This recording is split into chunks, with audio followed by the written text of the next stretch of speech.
Hi guys, this episode was shot at the incredible Rev 17 conference where they are raising funds to get a huge piece of property to house trafficked children. There is no more worthy cause than to save these children. Please click on the QR code and donate to Rev 17. How you doing, sir? How are you? Phenomenal.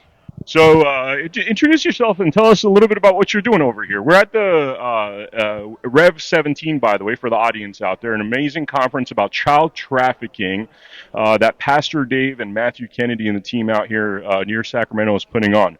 So, sir, what are you up to here? Well, my name's Lewis Hermes. My platform is ScrewBigGov, screwbiggov.com, and I've been doing documentaries and doing a lot of things in this industry. Had a truth tour. We did 117 cities with that, and a lot of exposure. And then, as of recent, I've announced my candidacy for governor of California. Wow. Okay, so Governor of California, that's a big hill to climb. We have a couple of front-running candidates that Fox News has really been pushing, and then there's a lot of other great candidates that people don't know about, unfortunately. Could you tell us a little about your experiences running for office as you just started? Yeah, so it just started. It's interesting you'd mentioned Fox News is pushing because there's a whole mechanism out there that if you're not part of the club, they say you don't have a chance. I think they're going to be highly surprised when they see my platform because what happens is there's the top 10 bullet points that Democrats and Republicans, that's what they run on, right? But the reality is the top 3 bullet points nobody ever mentions because they are cowards, in my opinion. Most of the candidates are cowards. That's human trafficking and child trafficking, right? It's literally the biggest industry in California, and I can prove it. The biggest profitable industry. There's hands down. Why would we not be talking constantly about the biggest, most profitable industry? Because they're afraid to say the wrong thing, right? So that's why they call me the anti-politician, because I don't give a damn. Don't get it. I mean, I'm carrying my. Could you show that? That was very impressive, by the way. When I saw this gentleman walk up to me, he's got an open carry right there, which is awesome. We're in California, and this is very impressive. Very impressive that you're open carrying in California, because I've had some problems, but we'll talk about that in a sec. Because that's our constitutional right. Now, full transparency, I'm on private property now, but I need to protect myself. I mean, I've already been poisoned 2 times just for putting out the truth anyways. But it's not about me. It's about we the people, and it's about the children. So our candidates are avoiding the most important things, which are human trafficking, election fraud. Why would not everybody talk about election fraud? Could I mention a few things, by the way? This is a good jumping off point. For the viewers out there, if you've been following me, you all know that I was falsely accused by Sheriff Chad Bianco of being the third assassin. Really was, came after. I mean, I was 1.2 miles away from the Trump rally. Declared, said that I had a couple of firearms to a deputy before I even tried to park my car. And it's like a Disneyland setup where you park your car, you hop in the shuttle, and then you go to the actual entrance, and then you go through Secret Service, right? So for telling a police officer or a deputy that, hey, I have a couple of firearms, just letting you guys know I'm going to park my car, and then I'm going to go to take the shuttle and 1 mile down the road, for that I was... Responsible thing to do. Yeah, which is a responsible thing. Yeah, because I was thinking, hey, somebody breaks into my car, this is, an outdoor parking lot, at least the deputies know that I have a couple of firearms, and for that, I was made into the third assassin. Now, as we dove into Chad Bianco, because I was curious, like, why is this man saying these kind of things? And by the way, he's continued to lie until today. People literally 2 weeks ago were like, hey, he's still saying bad things about you. He thinks you were there to harm Trump. Complete BS, right? But he hasn't left the narrative. But when we started actually researching Chad Bianco, were you aware that his brother is a CPS judge? And I think something to the effect of 150 parents got their children taken from them, or mothers or fathers, put into the CPS system, and his brother is LGBTQ+. And I'm not coming at this from a homophobic whatever place, but it's certainly obvious that this guy's an activist judge. And my curiosity is, there's all this human trafficking, like you're saying, they're cowards, they don't talk about the real topics, like election fraud. I'm looking at this going, why aren't you investigating your own brother? Because there's a lot of questions about him. I may have already investigated him. I have a film out there called Cages, which is specifically on human trafficking, and a large part is the CPS cabal. In fact, they rename it. Every time they get into trouble, they rename it. Now it's DCS or it's something different. California's the worst. by far. They get about $150,000 per kid if you can take a kid from a parent. Now, here's what's amazing, and this is I've been coming after CPS really hard in California and the judges, exposing the judges. In fact, somebody that you're going to interview today is in a battle with a couple judges that are really, really coming after him, and it's through the whole human trafficking network of our judicial system. So it's very, very simple. We've already proven, and this is documented, that 90% of the children that are taken from their homes through CPS with just $2,500 influx could have kept their child there because it had something to do with their financial stress at the time, while the child may have lacked socks or holes in their shoes or some and so forth. So, but yet they're willing to spend $150,000. Why is that? Because that money gets transferred through the corruption system, right, to everybody. So they don't give a darn. Can I say darn on here? I'm joking. Curse away, bro. Yeah. So they don't give a damn about the children. They don't give a damn about the parents. Now, many people don't know this, that over 60% of the prostitutes that they have found have gone through the foster care system, right? So the mechanism supports itself, which is disgusting. So these activist judges that are stealing, instead of trying to figure out a way the parent can keep, maybe have some type of conversation or help the parent out, they would rather take it because it means money to the system. And ultimately, many of these kids get put in a foster care system and disappear, and they get traded around, and then when they're worn out, they become an orphan harvesting donor is what they become. And these are the hard truths that nobody wants to talk about on the campaign. And I'm going to have to just be straightforward, authentic, right? That's the way God set it up. And I'm going to expose the parasite cabal at every single level. And I believe I'm going to get a lot of traction, but it's going to take a while because the two candidates that you mentioned are heavily funded, supported, and the GOP from California, which in my opinion is extraordinarily corrupt, is leaning into them, right? So I'm asking the California people, would you just want the same? Is that you just need an R next to it? Is that the difference? I mean, I look at it from the outside, right? What I'm seeing, and tell me if I'm wrong here, by the way, because obviously there's an emotional aspect because this man tried to carpet bomb my life. He, did things that caused the attack of my elderly parents. I mean, just evil, parasitical type stuff. And even if I take myself out of that equation, knowing that, by the way, this is a document over here, guys. This is a Chad Bianco document. It's 14 pages long of all the bad stuff he's done. And by the way, my story, yeah, of course, my thing is that big. So it's not like, even if you take me out of the equation, this is a bad cop, right? But the things that I hear coming out of his mouth, like, hey, I'm going to get you guys the CCW permits, right? To me, that sounds like tyranny on an installment plan. It sounds like what really should be the sentence is you have the right to bear arms, period, open carry, end of the story, not I'm going to sell you this thing. You're going to pay $150 for this thing, and it's going to be your road to tyranny. That's what it sounds like when these guys are saying CCW permits. Yeah, absolutely. In fact, if we are truly 2A, we have to be 2A all the way, right? We don't play games with it. And the challenge I find with a lot of these politicians is they try to find that way to manipulate their way in, to grab votes and maybe just do a little bit. And it doesn't really matter because half the time they don't follow through on it anyways, right? But yeah, the Second Amendment means something. And the Second Amendment is to protect the First Amendment, right? And on the voter, let's talk about the voter fraud stuff real quick, because I've been given information to state that there's actually amazing voter fraud experts here, Dr. Frank being one of them, right?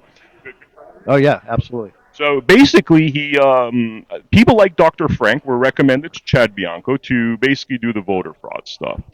And incidentally, he didn't want those people that we recognize as being the top leaders in the voter fraud game, right? He wanted to insert somebody that was clearly not going to expose. And as a sheriff, you have all the power in the world to investigate and stop voter fraud. And today what I see on X is that if I become governor, I'm going to stop this voter fraud stuff, which is like saying, dude, as a sheriff, you already have all the power in the world to stop the voter fraud, to investigate it. But he's saying, if I become governor, which to me just feels like a horseshit line.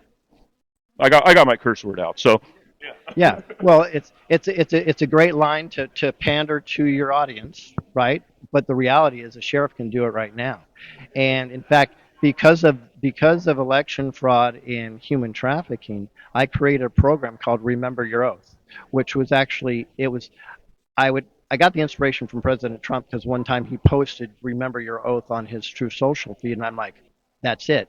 So I created a program, and I'm going to release it pretty soon under my Freedom and Action platform. And what it is it actually gives sheriffs a scorecard. It says 1 through 5. Here's and oh, by the way, I've already had the slogan. It says we will support and hold you accountable, because they work for we the people. They seem to forget that a long time ago, right? So it's a scorecard that has 4 basic questions on it. See, how would you prosecute this? Would you put this through the system and do what you need to do? Of course, one of them has to do with elections. If the evidence is dropped on your desk, will you pursue this to the fullest extent of your ability? But then there's a second scorecard, and that one's by we the people, rating the first 4 questions to see if they're actually telling the truth. Because what we have found is many people will answer all 4 of these, and they'll get what I call a green mark, but they'll get an orange or a red mark because they don't really follow through on what they're saying.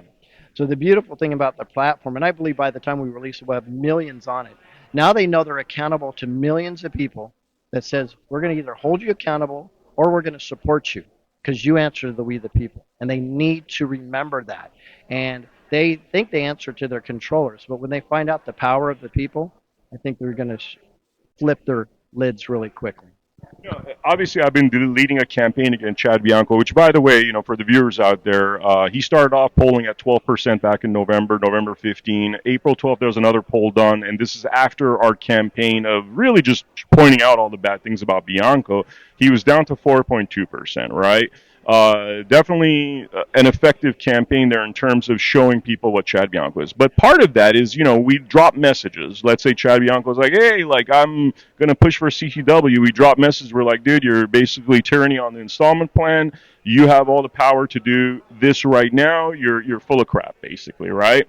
And that seems to have been effective for a lot of people, but you still have this kind of ignorant Republican group, and I hate to refer to them that way, where they seem to be compelled by people's words without doing research. And they like that he's saying these nice words because a lot of these politicians say the nice words. And I love hearing that I'm going to, review election fraud. Sounds great, right? But, you think about it, you're like, wait a minute, you could do election fraud right now, and hence and therefore you're kind of full of shit to even bring that up. Yeah. So, people seem to be really ignorant, and that's been the difficult thing in terms of conveying what's happened. People are still supporting this man that's into tyranny. What do you do about educating really what is an ignorant voter base that is not aware of their constitutional rights? Well, that's beautiful because my whole platform is asking questions, and then I would ask questions. I'm going to take it a step further than they're listening to talking points and making their vote. I think it's worse. I believe they're looking at the letter next to their candidate and they're voting. I don't think they're doing any work whatsoever. And that's the largest con that we've had in this nation for a long time. I have no problem with you want to be a Republican, you want to be a Democrat. I really don't give a damn. That's not my business. My business is to hopefully motivate you to do your freaking job as we the people and look into every single candidate that you would put your check mark next to. That's what's not going on. It's not going on at all. It is just, oh, we got to vote ours all the way down. And the GOP in California knows that, right? The Republican Party in California knows that. So what do? They just put a bunch of deep state rhino actors in there, and then we feel good. Oh, look at we got our Republican in, and then, oh, well, why did he vote for that? Why is he ignoring this? Oh, do I not exist? But the problem is, Vem, 2 years later we do the same thing.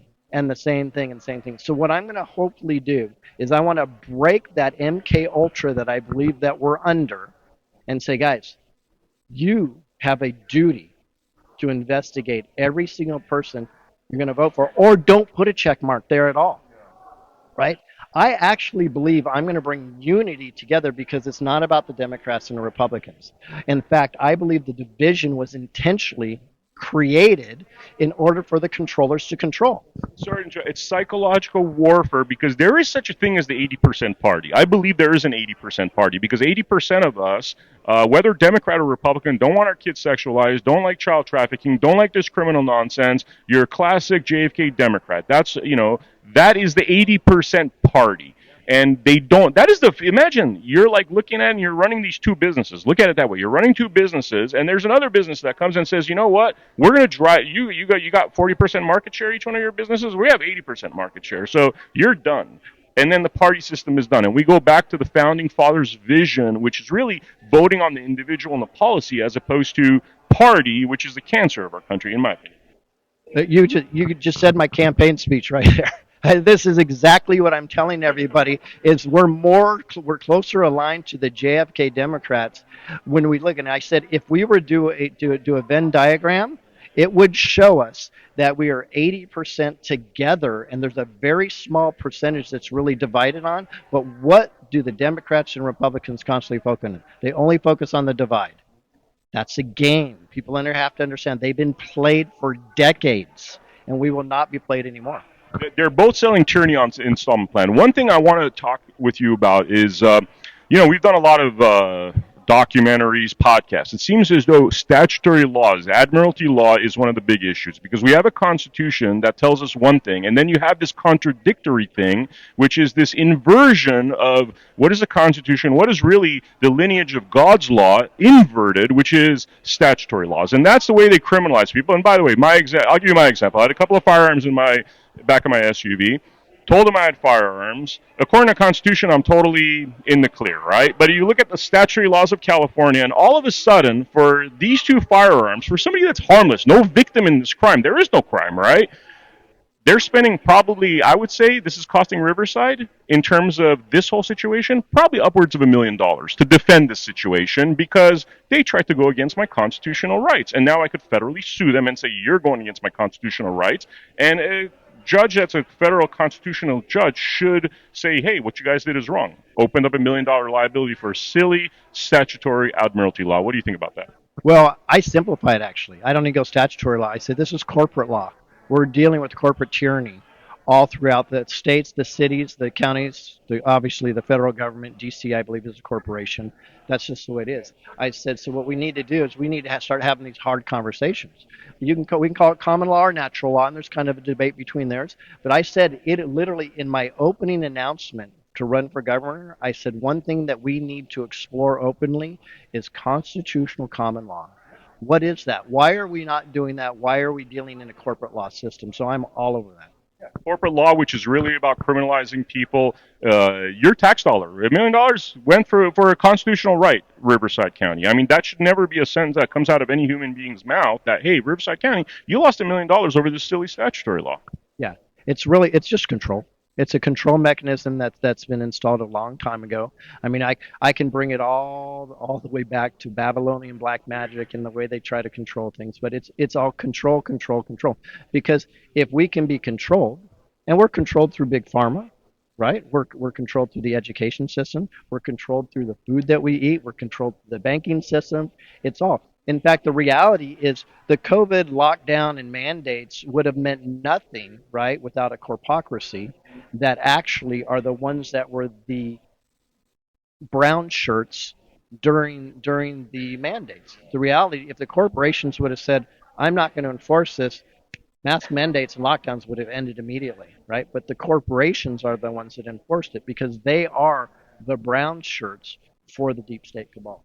Backdoor communism is what I call that. When you have an elite that use their lobbying powers, their billions. I'll give you an example, by the way, and now I'm going to give you the mic because I'd love for you to make a closing statement for the audience out there. So when you have like, what do you call it? This culture of basically creating fear, taking away people's rights. Really, this is both parties are selling us this idea of like slow motion tyranny. You don't even know you're falling into it because it's happening on like a drip level. And unfortunately, the people, I saw a post today where it's like we started a revolution over 3% taxes and now 40% tax. You see this simpy dude sitting inside this apartment going, yeah, sure, I'm going to do it. All his testosterone is gone, masculinity is gone because he's eating all this crap food and he has no defense mechanism. He has no fight mechanism. That seems to be what's going going on right now? Yeah. So the parasite controllers, right? They work in multi-generational plans, like a 100-year plan. Many of us don't even work on a plan to get to the weekend, and they know that, right? So they use that. So if if John Doe controller fails or doesn't get his plan done, it's okay because his kid's going to pick it up and the grandkid's going to pick it up and eventually going to do it. What they've done is they put us what I call the frog in the pot system a long time ago. So they're slowly turning up the heat and boiling us, and we don't even know. Believe it or not, I think the solution is massive disclosure, right? And reacclimating people to the truth. So we need to use the frog in the pot in a positive way. Drip, drip, drip, drip. Because in my belief system, you plant the seed, God's going to water it for us. And everybody else is going to figure it out. So part of my campaign is the awakening of people in California and the world. This is what I've been doing for years on my platform, ScrewBigGov. That's what it's all about. I really believe that we're going to make a huge difference. And at minimum, we're going to open the doors for other candidates to do something crazy and just be honest and authentic at every level. Amazing, amazing, sir. I'm going to give you the mic. I would love for you to make a statement to the audience out there. I appreciate that. Thank you, Ben. So, just real quick, we have all the power. We, the people, have always held the power. When we stand up in unity, we are the ones that make the difference. I've seen it time and time again in board of supervisors meetings, in front of government. When we stand up, we win. Now, we have to be willing to take the slings and arrows, though, and that's the hard part. Clearly, Vem has done that. He's been a target, but he's standing strong. I would encourage everybody to stand strong in your principles. Think less about your personal finances than taking back our country, because guess what? There's not going to be a country to take back in the near future. And what are you really leaving for your kids, your children, and their children? That's why I'm in the fight. I've been poisoned 2 times. They come after me. They try to attack me, shame me, kill me, whatever they want to do. It's not about me. It's about the future that we're leaving for our children. So if you want to check out anything I do, just go to screwbiggov.com, and you can also find my platform, which is Hermes for Cali. So I appreciate the time. Thank you. Anytime. And one thing I want to mention here is, a gentleman by the name of Jeff Younger. For people that are not aware of how bad it is out there, go look at the story of Jeff Younger. Do you know Jeff Younger, Ben? I don't. So his 2-year-old son was ex-wife decides she wants to transition the boy at 2 years old. Starts with chemical castration. Was able to traffic the kids to California, where it's a sanctuary state against parents. Now it has changed the child's name. The child's 12 years old, about to castrate the boy, and the father has no say. And this is what's going on in this country. When as men you have no dominion over your own children, and the government is saying that you're going to transition your child, that's what's going on in this country right now. That's why we need serious, like this stuff of like, I'm going to get you a CCW. No. Unless you're telling me you're going to remove these tyrannical, treasonous courts that are child trafficking institutions, there's no conversation. You're like... In fact, I have the identical story I think you're going to interview next, which is a gentleman I've already interviewed. Great guy, Adam Vina, and he's from California. Same story as that you're having with this Jeff Younger guy. Will blow you away. And I would ask him specifically, just so, because he may not remember, about the organizations that the 2 judges involved in this case are connected to. Not just... Wow, do you want to give us a little preview of what those are? Yeah, so they are in charge of organizations that support the transitioning of children, yet they're the judiciary ruling on his case. Chad Bianco's brother, basically. Yeah, exactly. For real. I mean, the guy, again, horror stories where I don't think, like, I've seen so many horror stories with CPS. I think, like, frankly, and this is going to probably sound a little extreme, but as somebody who has lived through this, I'd rather a child stay with their drug-addicted parents than go to CPS. Because CPS, it seems like, and correct me if I'm wrong here, that it's pretty much disaster. Like, the childs are going to get abused. There's going to be the destruction of the child's confidence and, moral aptitude, I guess. Well, the challenge is that CPS is putting them into this foster care system that have a few wonderful foster parents in it, but probably the bulk of them are not. There's actually illegals right now that are getting paid to foster care children and putting their children in fight clubs. I'm working on one of those cases out of Nevada right now. Are you a lawyer, by the way? No. I've been because of my platform and my exposure and the documentary I did, Cages, which had a huge section about CPS, the top CPS people that are fighting against the system have come to me, and I'm a troubleshooter. So they come to me and I kind of give them some advice, take it in this direction, maybe we could do this and stuff like that. Same thing I'm going to do for California. Amazing. Thank you so much, Lewis. I really appreciate your time here. For the viewers out there, definitely check out the series that we're doing at Rev 17. We're going to have a lot of great interviews with a lot of really, top thought leaders and what we need to do. We call it at America Happens Network, we call it America 3.0. What do we have to do to solidify America 3.0? How do we make that the best version? America 1.0 was the revolution. America 2.0 was the capture, what he's talking about, where we're our corporate takeover. America 3.0 is a fight for freedom. So definitely join us on America Happens Network, everyone, and I'll see you on the next episode.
Everything I've got, pushing for that first place.